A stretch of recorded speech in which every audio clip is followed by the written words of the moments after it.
যুক্তরাষ্ট্রের বৃহত্তম শহর নিউ ইয়র্কের মেয়র পদে জয়ী হয়ে ইতিহাস করলেন জোহরান মামদানি। নিউ ইয়র্ক অঙ্গরাজ্যের সাবেক গভর্নর অ্যান্ড্রু কুওমো এবং রিপাবলিকান প্রার্থী কার্টিস লিওয়াকে পরাজিত করে শহরটির ১১১তম মেয়র নির্বাচিত হয়েছেন তিনি। এই জয়ের মধ্য দিয়ে মামদানি হলেন শহরটির প্রথম মুসলিম মেয়র। প্রায় ২০ লাখ ভোটারের অংশগ্রহণে অনুষ্ঠিত এই নির্বাচনে মামদানির জয় রাজনৈতিক অঙ্গনে এক নতুন অধ্যায় রচনা করেছে।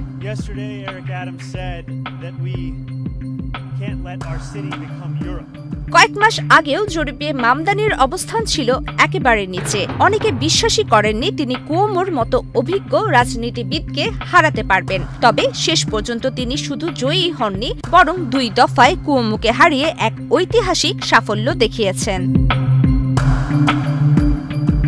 রাজনীতিতে তুলনামূলক নতুন মুখ হলেও মামদানি প্রচারণায় ছিলেন সর্বত্র। শুধু গণমাধ্যমেই নয়, বরং সামাজিক যোগাযোগ মাধ্যম, এমনকি রাতের বেলাতেও মাঠে ছিলেন তিনি। এক্সট্রিম মশার কয়েল প্ল্যান্ট ফাইবার দিয়ে তৈরি, তাই সহজে ভাঙে না, সুগন্ধিযুক্ত ও নিরবিচ্ছিন্নভাবে জ্বলে। ডেঙ্গু, চিকুনগুনিয়া বাহি সহ যে কোনো মশার বিরুদ্ধে দেয় এক্সট্রিম সুরক্ষা। সম্প্রতি এক নির্বাচনী সভায় বাংলায় স্লোগান দিয়ে তাক লাগিয়ে দিয়েছিলেন মামদানি। তার বাংলাদেশি স্টাইলে স্লোগান "তোমার মেয়র আমার mayor Mamdani Mamdani" new York জুড়ে এখন ভাইরাল।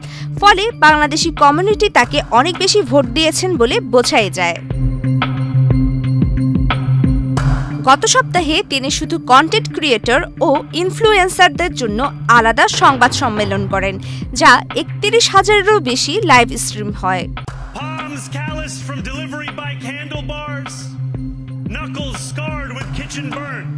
নির্বাচন জুড়ে মামদানি একটিমাত্র বিষয়ে জোর দিয়েছেন, তা হল নিউ ইয়র্কের জীবনযাত্রা আরও সাশ্রয়ী করতে হবে। কুওমো যেখানে প্রচারণা চালিয়েছেন অপরাধ ও নিরাপত্তা ইস্যুতে, সেখানে মামদানির সব বক্তব্যের কেন্দ্রবিন্দু ছিল সাশ্রয়ী জীবনযাপন। তিনি বারবার বলেন, নিউ ইয়র্কবাসীর জীবনযাত্রার ব্যয় কমানোই আমার লক্ষ্য।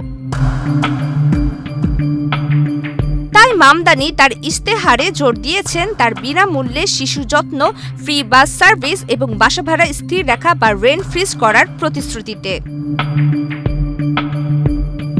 নির্বাচনী প্রচারণার সময় হিলারি ক্লিন্টন বা কমলা হ্যারিসের মতো প্রার্থীরা তাদের বার্তা নিয়ে সমালোচনার মুখে পড়েছিলেন। মামদানি সেই ফাঁদে পড়েননি। শুরু থেকে শেষ পর্যন্ত তার প্রচার বার্তা ছিল একই। একজন ডেমোক্রেটিক রাজনৈতিক বিশ্লেষক বলেন, যখন ট্রাম্পপন্থী ভোটারও এক সমাজতান্ত্রিক প্রার্থীকে সমর্থন করে, তখন বোঝা যায় বার্তাটা যথেষ্ট স্পষ্ট। কুওমো বারবার নিজের প্রশাসনিক অভিজ্ঞতার কথা তুলে ধরলেও তা ভোটারদের কাছে প্রভাব ফেলেনি। শেষ দিকের প্রচারণায় তিনি বলেন, নিউ ইয়র্কে এখন কঠিন সময় চলছে, যাদের অভিজ্ঞতা নেই তারা সমাধান দিতে পারবে না।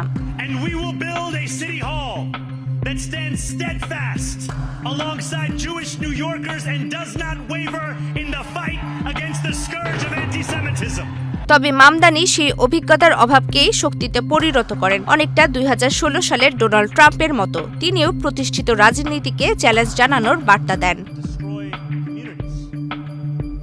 ডেমোক্রেটিক পার্টির ভেতরে গত ১ বছরে যে বামধারার উত্থান ঘটেছে, মামদানির জয় তারই প্রতিফলন। শ্রমিক সংগঠন, ছোট অনুদানদাতা সবাই একসঙ্গে কাজ করেছে তার প্রচারণায়। তবে বিশ্লেষকদের মতে এই সাফল্য কেবল নিউ ইয়র্কের প্রেক্ষাপটে প্রযোজ্য।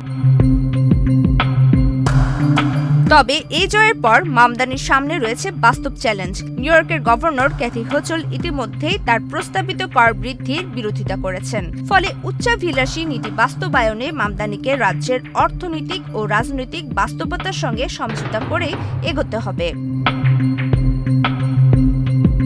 এছাড়া আগে থেকে তিনি গাজা যুদ্ধের সময় ইসরায়েলের নীতি সমালোচনা করেছেন এবং ইসরায়েলি প্রধানমন্ত্রী নেতানিয়াহুর বিরুদ্ধে কঠোর অবস্থান নিয়েছেন। ফলে ভবিষ্যতে তার উপর ব্যাপক কূটনৈতিক চাপ তৈরি হতে পারে। অন্যদিকে প্রেসিডেন্ট ডোনাল্ড ট্রাম্প ও রিপাবলিকান নেতারা ইতিমধ্যে মামদানিকে সমাজতান্ত্রিক হুমকি হিসেবে চিত্রিত করতে শুরু করেছেন। তারা তার প্রতিটি ভুল পদক্ষেপকে বড় করে তুলে ধরবে বলে ধারণা করা হচ্ছে। প্রমিতি কিবরিয়া ইসলাম, বাংলাদেশ প্রতিদিন।